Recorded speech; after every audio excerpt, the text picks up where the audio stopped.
Welcome back to Globe Grubs, where travel meets flavor. Today we're hitting the ground in Israel, a place where every stone whispers history and the air crackles with life. Get ready to eat your way through Israel, because the food here is a window to the soul. From landmarks to cuisine, let's discover Israel. Buckle up, this is going to be a delicious journey. You can't talk about Israel without talking about Jerusalem. This city is a collision of cultures, where faith hangs heavy in the air and echoes of empires past rumble beneath your feet. The Western Wall, the Church of the Holy Sepulcher, and the Dome of the Rock shimmer under the desert sun. Step into Mahan Yahuda Market and get lost in the chaos, the smells, spices, fresh bread, grilling food. This city lives, breathes, and eats with ferocious joy. From the ancient stones of Jerusalem, we're jumping into the 21st century. Tel Aviv, baby! This city hums with a different kind of energy. Beaches that stretch on forever, people soaking up the sun, the Mediterranean lapping at the shore. But come nightfall, the city transforms. The streets come alive, music spills out from bars, and the scent of 1,000 different spices hangs in the air. You want street art? Tel Aviv's got it, splashed across walls like a kaleidoscope of creativity. And then there's the Carmel Market, a sensory overload of sights, sounds, and most importantly, smells. You can't come to this part of the world and not visit the Dead Sea. Lowest point on earth, they say. Floating in that water, you feel like you're at the bottom of the world, looking up at creation itself. The salt stings, the mud makes you feel like a kid again, and the silence, it's almost deafening. They say the mud's got healing properties. Don't know about all that, but it sure as hell makes for a good story. Chapter 4. Masada, where history takes your breath away, literally. Masada. This ain't just some pile of rocks, folks. This is a place where history punches you in the gut.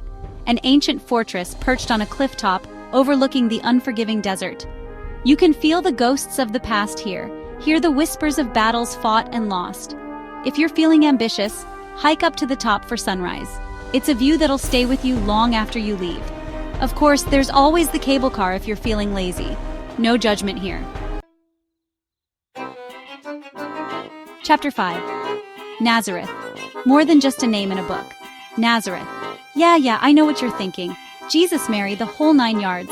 But listen, this place is more than just a pilgrimage site. It's a living, breathing town with a heart as big as its history.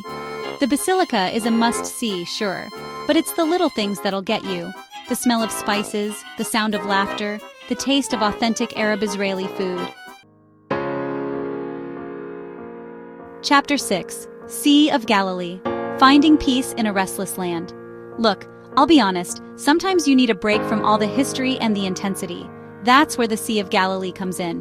It's like this little pocket of peace in a part of the world that's seen its fair share of turmoil. You can visit the biblical sites, sure, but I say just find a spot by the shore, close your eyes and listen to the water.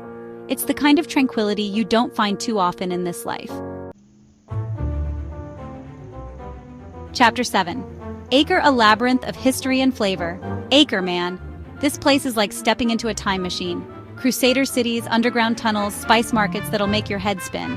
Get lost in the labyrinthine streets, haggle for spices you can't pronounce, and soak up the atmosphere. This is a city that's seen it all, and it's got the stories to prove it.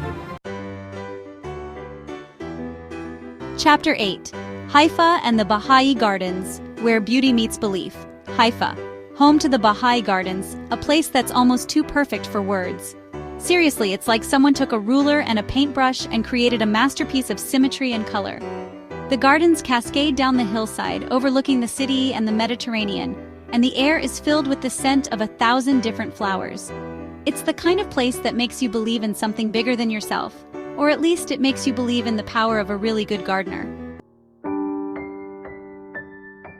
Chapter 9. Ramon Crater, where the desert stars align.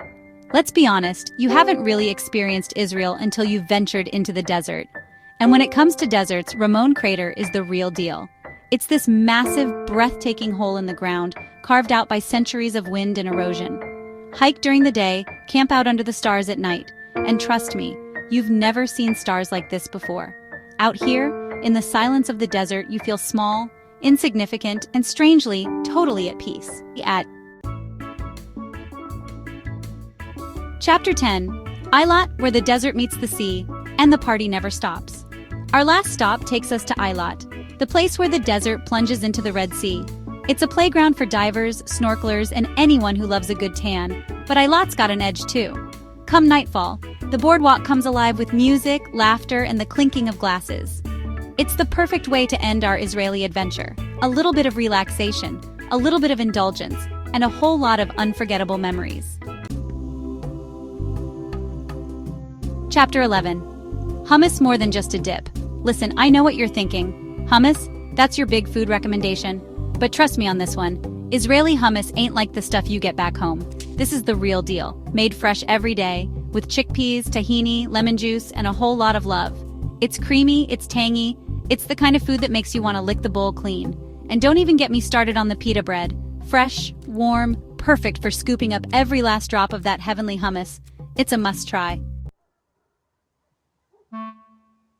Chapter 12. Falafel, the king of street food. You can't walk down the street in Israel without smelling the irresistible aroma of falafel. These crispy little chickpea balls are like the national snack, and for good reason. Stuff them in a pita, top them with tahini, hummus, Israeli salad, hot sauce. The possibilities are endless. It's the kind of food that's meant to be eaten on the go, standing up with juice dripping down your chin.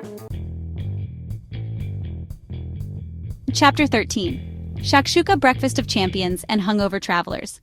Sometimes you need a breakfast that'll put some hair on your chest. That's where shakshuka comes in. Eggs poached in spicy tomato sauce with peppers, onions, and feta cheese. It'll wake you up and get you ready to face the day. Mop up every drop with bread. It's a breakfast you won't forget. Chapter 14. Sabich, the sandwich that's more than just a sandwich. Sabich, my friends, is a revelation. It's a pita bread stuffed with fried eggplant, hard-boiled eggs, hummus, tahini, Israeli salad, amba, a tangy mango pickle, and sometimes even potato. It's a symphony of textures and flavors, a culinary masterpiece disguised as a humble sandwich. It's messy, it's delicious, and it's the kind of food that'll make you rethink everything you thought you knew about sandwiches. Titled Jerusalem Mixed Grill, a meat lover's paradise. Listen, if you're a vegetarian, you might want to skip ahead, because the Jerusalem Mixed Grill is not for the faint of heart. It's a carnivore's dream, a platter piled high with grilled meats, all seasoned to perfection. You've got your kebabs, your merguez sausages, your chicken hearts, your livers, you name it, it's probably on there. It's the kind of meal that's meant to be shared with friends, family, and a whole lot of napkins. Burekas are these little pockets of flaky pastry, filled with all sorts of deliciousness. You've got your cheese burekas, your potato burekas, your spinach burekas. The possibilities are endless. They're the perfect snack to tide you over between meals, or you can just go ahead and eat a whole bunch of them for lunch. Listen, I'm not usually a dessert guy, but knafeh is something special. It's this sweet, cheesy pastry, soaked in syrup and often sprinkled with pistachios. It's rich, it's decadent, and it's the perfect way to end a meal in Israel. Just be sure to order it warm. Trust me on this one. It's a dessert you won't forget. Chapter 18. Israeli salad, the side dish that steals the show. I know, it's just a salad. But hear me out. Israeli salad is more than just a side dish. It's a way of life. It's fresh, it's flavorful, and it's the perfect accompaniment to all the rich, heavy food you'll be eating in Israel. Plus, it's healthy. Or at least, that's what I tell myself as I'm piling my plate high with hummus and falafel. It's a refreshing bite in a land of hearty meals. Chapter 19. Pargit, the chicken that's fit for a king, or at least a hungry traveler. Pargit, or grilled chicken thighs, are a staple of Israeli cuisine. And for good reason. They're juicy, they're flavorful, and they're cooked over an open flame, which just makes everything taste better. The chicken is often marinated in a mixture of spices, herbs, and lemon juice, giving it a flavor that's both familiar and exotic. It's the kind of dish that'll make you want to lick your fingers clean. Chapter 20. Halva, the sweet souvenir you'll want to eat immediately. Halva is a sweet, dense confection made from tahini and sugar. It's often flavored with nuts, chocolate, or fruit, and it's the perfect souvenir to take home from Israel. Or, you could just eat it all yourself. I won't judge, it's a treat worth savoring. Until next time, Israel. So there you have it, folks. Israel, a country that'll grab you by the gut and refuse to let go. It's a place of contradictions, of ancient history and modern energy. But most importantly, it's a place where the food tells a story of survival, of resilience, of joy. Israel is a country that truly has it all. What's on your Israel bucket list? Let us know in the comments. And don't forget to like, subscribe, and hit that bell for more foodie adventures. Until next time, happy travels and bon appetit. Thanks for joining us on this delicious journey.